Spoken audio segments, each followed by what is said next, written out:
Today marks exactly 1 year since the historic visit to Kenya by U.S. President Barack Obama, who arrived in the country on the eve of last year's Global Entrepreneurship Summit.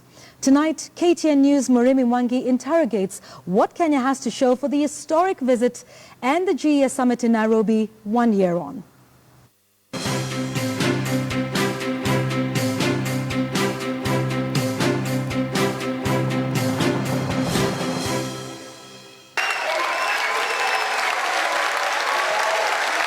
The maiden touchdown of Air Force One in Kenya on the 24th of July 2015 could have easily stolen the show from the over 5,000 foreign delegates in Nairobi for the Global Entrepreneurship Summit, the first time it was being held in sub-Saharan Africa. But exactly 1 year later, does Kenya have anything to show for the historic conference? Kenya should be able to celebrate the growth of small and medium enterprises in the country. Since the GES, it has gone up considerably. I think we have seen slightly more American investors coming into the country than before in the area of clean energy. Our country has achieved very coveted status internationally.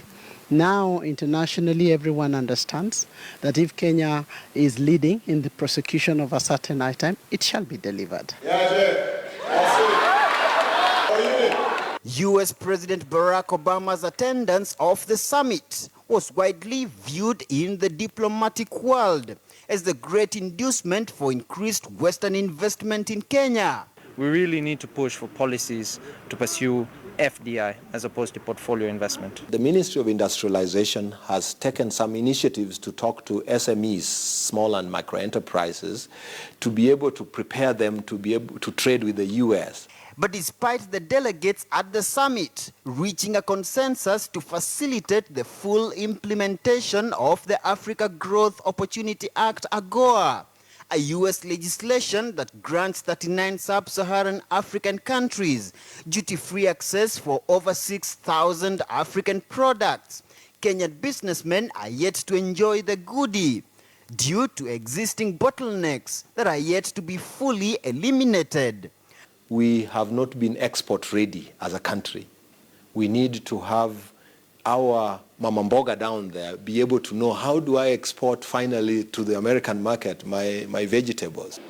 Plans to open direct flights between Kenya and the United States, which were discussed extensively by the Kenyan and US delegations during the Obama visit, have also remained elusive.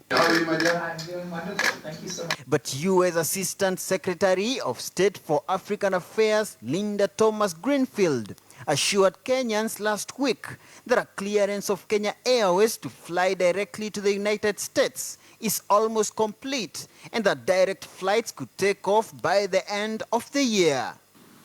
Although Kenya has made a substantive headway at pursuing the generation of clean power, which was top on the agenda of the summit, analysts argue that a lot more still needs to be done to expand the scope of foreign investment in the country. Murimi Mwangi, KTN News in Nairobi.